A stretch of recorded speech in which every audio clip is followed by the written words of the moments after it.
নারায়ণগঞ্জে অনুষ্ঠিত তাঁতি দলের কর্মী সভায় দলের আহ্বায়ক আবুল কালাম আজাদ হুঁশিয়ারি দিয়ে বলেন, অচিরেই একটি নিরপেক্ষ সরকারের অধীনে অবাধ এবং সুষ্ঠু নির্বাচন না দিলে দেশবাসী আবারও গর্জে উঠবে। এই জনজাগরণ কেউ থামাতে পারবে না। বিস্তারিত থাকছে মনিরুল ইসলাম মনিরের প্রতিবেদনে। শনিবার ২৪ মে বিকেলে নারায়ণগঞ্জ স্টেডিয়াম এলাকায় জেলা তাঁতি দল আয়োজিত কর্মী সভায় তিনি এসব কথা বলেন। সভাটি বিএনপির ভারপ্রাপ্ত চেয়ারম্যান তারেক রহমানের রাষ্ট্র কাঠামো মেরামতের ৩১ দফা বাস্তবায়নের লক্ষ্যে অনুষ্ঠিত হয়।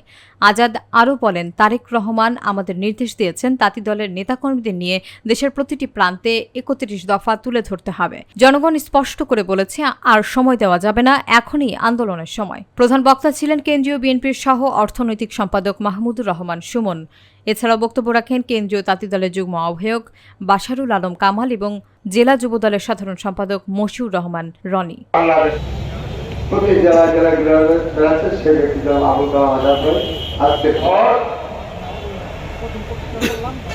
আমাদের ভারপ্রাপ্ত চেয়ারম্যান জনাব তারেক বিদেশি শক্তি এবং শেখ হাসিনা তারা অপেক্ষায় আছে।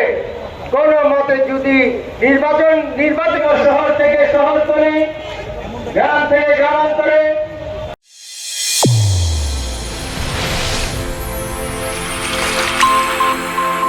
চ্যানেল A1 হৃদয়ের স্পন্দন।